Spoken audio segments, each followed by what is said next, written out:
Good morning. In this video, I shall be discussing briefly about the life cycle of Anthoceros. This topic is included in the unit Bryophytes of the second semester. I am Shobha Rani, Assistant Professor, Government First Grade College, Chikbalapur. Anthoceros is represented by about 200 species. All species are terrestrial and cosmopolitan in distribution. These species grow in very moist and shady places like slopes, rocks, or sides of the ditches. Some species are found growing on decaying wood. In India, Anthoceros is represented by about 25 species. Out of these, 3 species of Anthoceros, namely Anthoceros himalayensis, Anthoceros erectus, and Anthoceros chabensis, are commonly found growing in the western Himalayan region and in the plains of South India. If we look into the systematic position of Anthoceros, Anthoceros belongs to the division Bryophyta, class Anthoceratopsida, order Anthoceratales, and family Anthocerataceae. Looking into the external features or morphology of gametophytic phase of Anthoceros, the gametophytic plant body is thalloid, dorsiventral, prostrate, dark green in color. The thallus is lobed with a tendency towards dichotomous branching. Such branching results into an orbicular or semi-orbicular rosette-like appearance of the thallus. The dorsal surface of the thallus may be smooth or velvety because of the presence of several lobed lamellae or rough with spines and ridges, as in Anthoceros fusiformis. It is shining, thick in the middle, and without a distinct midrib. Anthoceros has both monoecious and dioecious species. The sex organs, that is Antheridia and Archegonia, are sunken or embedded on the dorsal surface of the gametophyte. The ventral surface bears many unicellular, smooth-walled rhizoids. Their main function is to anchor the thallus on the substratum and to absorb water and mineral nutrients from the soil. Tuberculated rhizoids, scales, or mucilaginous hairs are absent. Many small, opaque, rounded, thickened dark bluish green spots can be seen on the ventral surface. These are mucilage cavities filled with nostoc colonies. In the month of September and October, the mature thalli have erect, elongated and cylindrical sporangia. These are horn-like and arise in clusters. Each sporogonium is surrounded by a sheath-like structure on its base. It is called involucre. Now if we look into the internal structure of the thallus of Anthoceros, the vertical transverse section shows a very simple structure. It lacks any zonation. It is uniformly composed of thin-walled parenchymatous cells. The thickness of the middle region varies in different species. The outermost layer is the upper epidermis. The epidermal cells are regularly arranged, smaller in size, and have large lens-shaped chloroplasts. In Anthoceros halli, the epidermal layer is not at all distinguishable. Each cell of the thallus contains a single large discoid or oval-shaped chloroplast. Each chloroplast encloses a single large conspicuous body called pyrenoid, a characteristic feature of the class Anthoceratopsida. 25 to 300 disc to spindle-shaped bodies aggregate to form a pyrenoid. The number of chloroplasts per cell also varies in different species. The nucleus lies in the close vicinity of the chloroplast near the pyrenoid. Sometimes the chloroplast enfolds. The air chambers and the air pores are absent in Anthoceros. However, in few species, intercellular cavities are present on the lower surface of the thallus. These cavities are formed due to the breakdown of the cells, that is, it is cytogenously formed. The cavities are filled with mucilage and are called mucilage cavities. These cavities open on the ventral surface through a stoma-like slits or pores called slime pores. Each slime pore has two guard cells with thin walls. The guard cells are non-functional and do not control the size of the pore. The pore remains completely open. These pores are formed by the partial separation of two adjacent cells. With the maturity of the thallus, the mucilage in the cavities dries out. It results in the formation of air-filled cavities. The blue-green algae, that is the nostoc, invades these air cavities through slime pores and form a colony in these cavities. Whether the presence of nostoc colonies in the thallus of Anthoceros is beneficial for the growth of gametophyte is not definitely known. According to some reports, it is a symbiotic association. The lowermost cell layer is lower epidermis. Some cells of the lower epidermis extend to form the smooth-walled rhizoids. Now, let us move on to the reproduction in Anthoceros. Anthoceros reproduces by vegetative and sexual methods. Vegetative reproduction takes place by the following methods.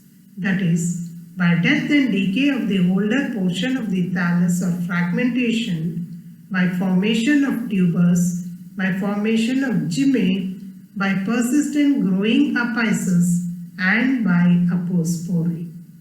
If we look one by one, the first one being by the death and decay of the older portion of the thallus or the fragmentation, the older portion of this thallus starts rotting or disintegrates due to the aging or drought. As it reaches up to the place of dichotomy, the lobes of the thallus get separated. Thus, detached lobes develop into independent plants by apical growth. This method is not so common in Anthoceros as in liverworts. Then the vegetative reproduction by tubers. Under unfavorable condition or prolonged drought, the marginal tissue of the thallus gets thickened and form the perinating tubers. Their position varies in different species. They may develop behind the growing point or along the margin of the thallus. The tubers may be stalked and develop along the margins of the ventral surface of the thallus. The tubers have outer 2 to 3 layers of corky hyaline cells which enclose the tissue containing oil globules, starch grains, and alluron granules. They are capable to pass on or withstand the unfavorable conditions. On resumption of favorable condition, tubers produce new thalli. Now let us look into the vegetative reproduction by gymae. In some species of Anthoceros, like Anthoceros glandulosus, Anthoceros propagifilarus, many multicellular stalked structures develop along the margin of the dorsal surface of the thallus. These structures are called gymae. When detached from the parent thallus, each gymae develop into a new plant. Now if we look into the vegetative reproduction by persistent growing apices, due to the prolonged dry summer or towards the end of the growing season, the whole thallus in some species of Anthoceros dries and get destroyed except the growing point. Later, it grows deep into the soil and becomes thick under the unfavorable condition. It develops into a new thallus. It is more a method of perennation than multiplication. Then finally, if we look into the vegetative reproduction by apospory, in Anthoceros, unspecialized cells of many parts of the sporogonium, for example, intercalary meristematic zone, subepidermal and sporogenous region of the capsule, etc., form the gametophytic thallus. This phenomenon is called apospory. The thalli are diploid but normal in appearance. Now let us look into the sexual reproduction in Anthoceros. Sexual reproduction is oogamous. Male reproductive bodies are known as antheridia and the female as archegonia. Anthoceros has both monoecious and dioecious species. Male plants are smaller than the female in the dioecious species. In case of monoecious species, the species are protrandrous, that is, antheridia mature before archegonia. Antheridium in Anthoceros are present on the upper side of the thallus in small cavities. Antheridia are developed in clusters from the hypodermal cells of the thallus and are enclosed in a roofed antheridial chamber. The antheridial cavities are completely covered by a double layer of cells. They have no opening to the outside.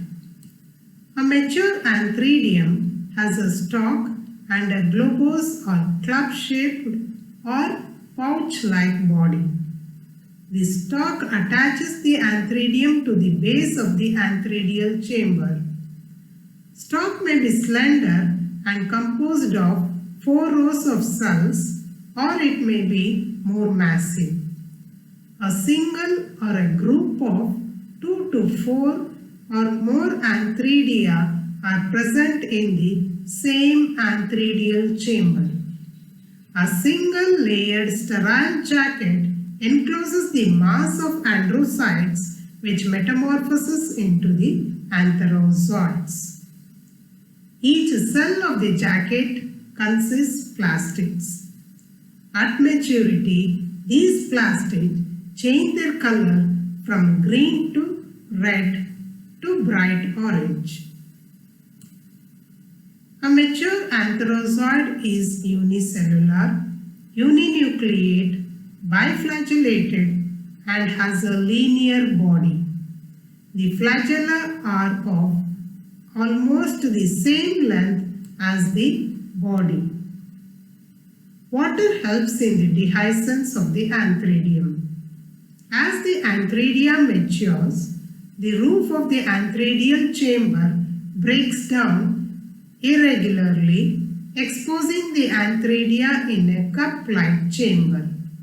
The antheridia absorb water and the uppermost tier of triangular cells fall apart, releasing a mass of antherozoids. Archegonia develops embedded in the tissue of the thallus on the dorsal surface. The place of an archegonium on a thallus can be identified by a presence of mucilage mound. A mature archegonium consists of 2 to 4 cover cells, an axial row of 4 to 6 neck canal cells, a venter canal cell, and an egg. The jacket layer is not distinct from the other vegetative cells like in other bryophytes. Now if we look into the fertilization, water is essential for fertilization. In the mature archegonium, the venter canal cell, neck canal cells disintegrate and form a mucilaginous mass. It absorbs water, swells up, and becomes out of the archegonial neck by pushing the cover cells apart. This mucilaginous mass becomes continuous with the mucilage mound, and in this way an open passage down the egg is formed. The mucilaginous mass consists of chemical substances. Many antherozoids caught in the mucilage enter into the archegonial neck because of the chemotactic response. It reaches up to the egg and fertilization is effected.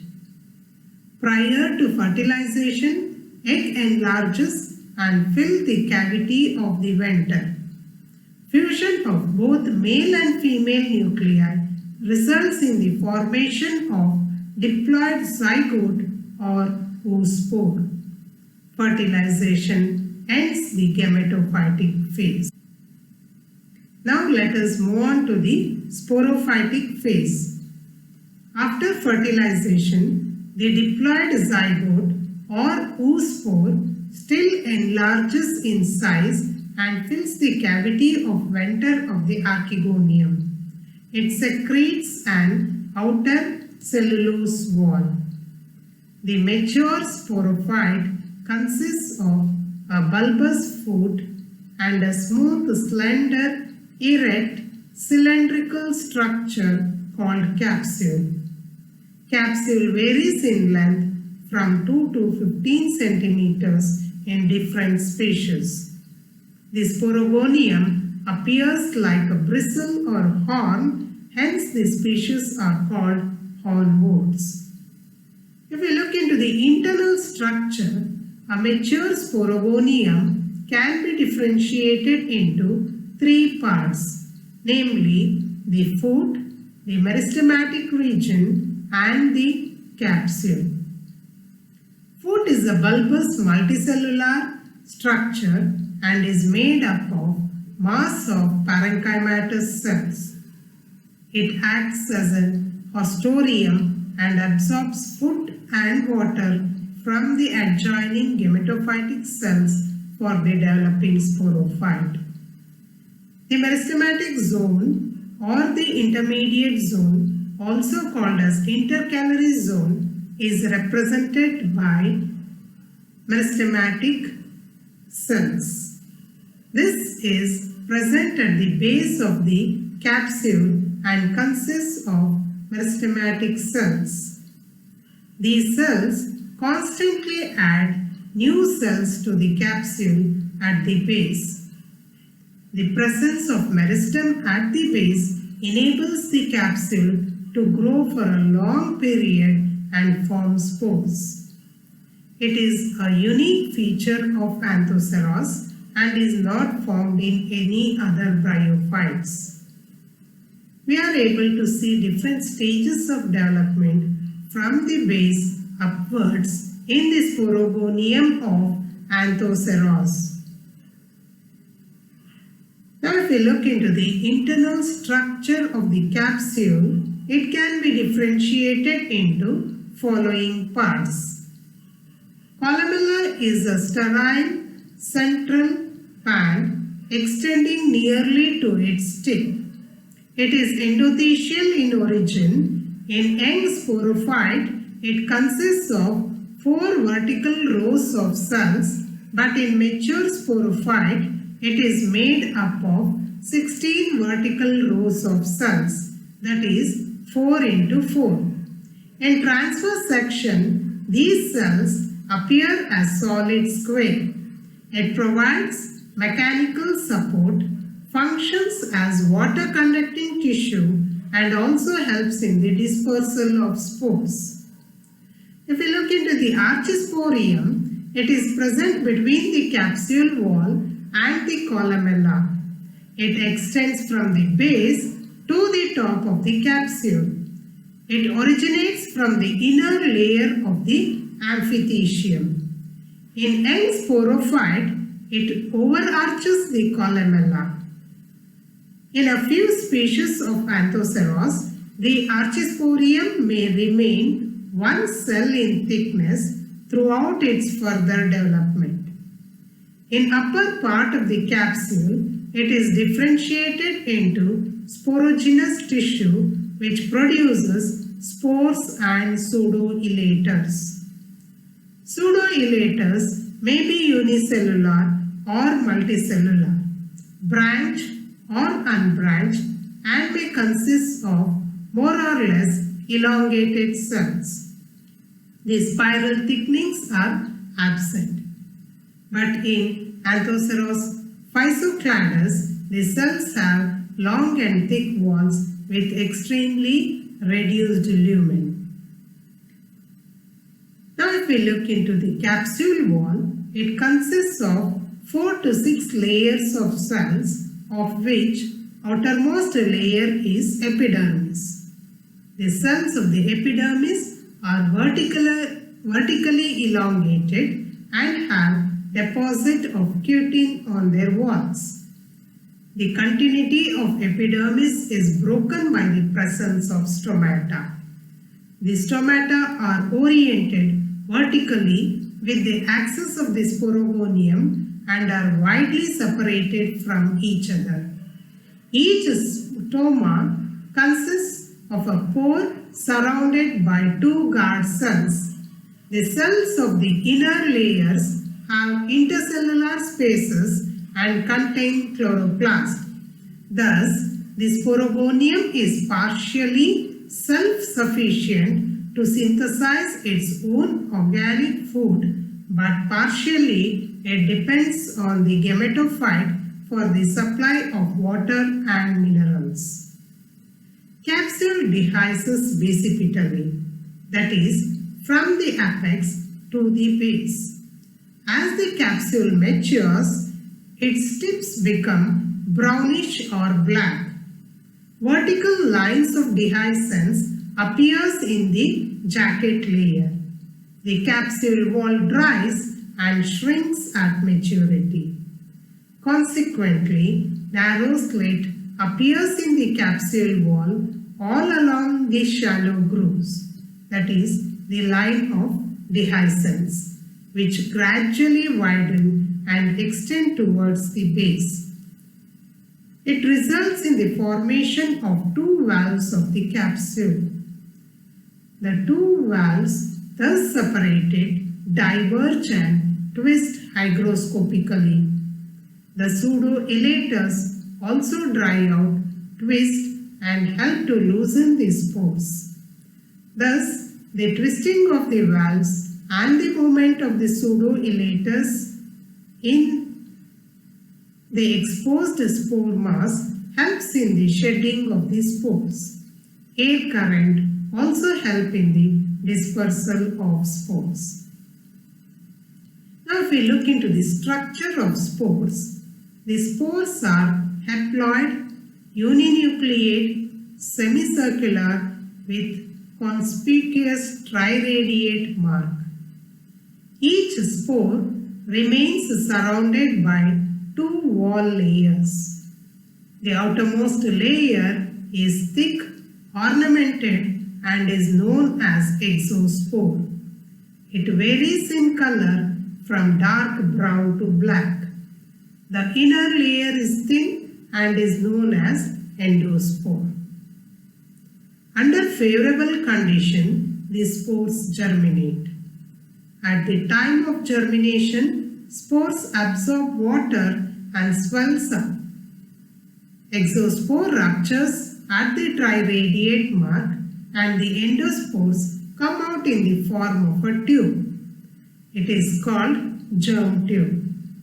Contents migrate into the germinal tube where the colorless clastids turn green.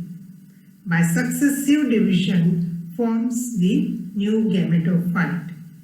First, rhizoid develops as an elongation of any cell of the young thallus. As the growth proceeds, the mucilage slits appears on the lower surface and are infected by nostoc. Now let us look into the alternation of generation. The life cycle of Anthoceros shows regular alternation of two morphologically distinct phases. One of this generation is haplophase and the other is diplophase. In Anthoceros, haplophase or gametophytic phase is dominant and produces the sex organs. Sex organs produce gametes to form a diploid zygote. Zygote develops into a sporophyte. This is the diploid phase. In Anthoceros, sporophyte is represented by foot, meristematic zone and capsule. The sporophyte produces the spore in the capsule. The spores on germination produces the gametophyte. So, in Anthoceros, two morphologically distinct phases, that is the haplophase and diplophase, constitute the life cycle. The life cycle of this type, which is characterized by alternation of generation and sporogenic meiosis, is known as heteromorphic and diplohaplontic. So, this was the brief description of life cycle of Anthoceros. Thank you.